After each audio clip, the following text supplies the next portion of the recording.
বিয়ের পরে এই প্রথম আমরা দুজন কোথাও ঘুরতে গেলাম, সেটাই তোমাদের সাথে শেয়ার করছি। হ্যালো এভরিওয়ান, শ্রীদেবী নতুন একটা ব্লগে তোমাদের জানাই অনেক অনেক স্বাগতম। তো দেখো এখানে অনেকগুলো গাছ, এগুলো সব আমার গাছ, তোমরা তো অনেকদিন ধরে দেখছো। তো আজকে সকাল সকাল পুজো দেওয়ার জন্য আমি ফুল নিতে আসলাম, এসে দেখি যে গাছে তেমন একটা ফুল নেই। তো কি হয়েছে, পাশে হচ্ছে 12টা ফুল গাছ ছিল, ওখানে ফুল দিয়েই নিয়ে গেলাম, কারণ নাই মামা থেকে কানা মামা হওয়া অনেক ভালো। আর এর মধ্যে তো বৃষ্টি হচ্ছে আর কমার কোনো নামগন্ধ নেই। আর এই যে গাছটা দেখলাম, এটা হচ্ছে বক ফুলের গাছ। এই গাছটা আমি অনেক যত্ন করে লাগিয়েছিলাম, কিন্তু এখানে ছোটো বাচ্চার কারণে এটা সম্ভব হচ্ছে না, পাতাগুলো ছিঁড়ে ছিঁড়ে ফেলে দিচ্ছে, তাই অন্যদিকে সাইড করে এটা হচ্ছে আমাদের দজ্জার পাড়, সরি সি বিচ। চট্টগ্রামে সি বিচ চিনে না এমন মানুষ খুঁজে পাওয়া খুবই দুষ্কর। সবাই অনেক টাকা খরচ করে সি বিচে ঘুরতে আসি। আজকে আমি আর আমার হাজব্যান্ড দুজনে মিলে ঘুরতে আসলাম, বাবু ঘুম যাচ্ছিল। তো আমরা একটা কাজে বের হয়েছিলাম, তো হঠাৎ করে আমার মনে পড়লো যে চলো আমরা একটু সি বিচ ঘুরে আসি। বিয়ের আগে কত না আমরা সি বিচ ঘুরতে আসতাম দুজন মিলে।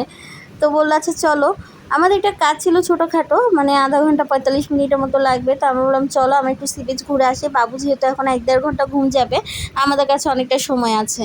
তো সেই জন্য আমরা সি বিচে ঘুরতে চলে আসলাম। বাবু যেহেতু ঘুম যাচ্ছে সেজন্য আমি আমার শাশুড়ির কাছে আমার বাবুকে রেখে এসেছি, আর বলেছি যদি বেশি কান্নাকাটি করে তাহলে কল দিয়ে আমরা চলে আসবো, যেহেতু আমাদের বাসা থেকে সি বিচ অনেকটা কাছে, সেহেতু কোনো প্রবলেম হবে না।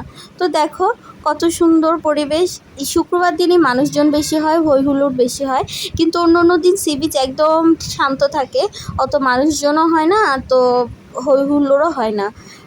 আমরা অনেকক্ষণ ধরে হাঁটলাম এবং চারপাশটা ঘুরে দেখলাম। আমার হাজব্যান্ড আমাকে বলছিল যে চলো আর একটু হাঁটি। আমি বললাম না বাবা, আমরা অনেক দিন বাসায় থাকি, তো হুট করে বের হলে এতটা হাঁটা যায় না।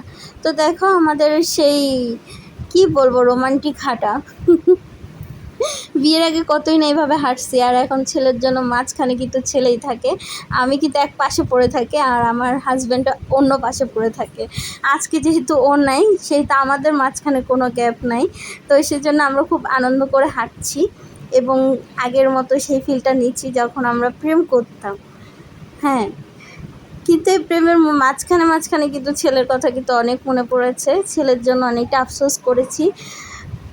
এর পরের থেকে কখনো কোথাও বের হলে অবশ্যই আমি আমার ছেলেকে নিয়ে যাব। কোনো দিন এইভাবে দুজন মিলে বের হয়ে টাইম স্পেন্ড করা আসলে সম্ভব না, কারণ মাঝখানে যেহেতু ছেলে চলে আসছে। আর এই ছেলে ছেলে করেই মনে হয় আমার অর্ধেক জীবন পার হয়ে যাবে।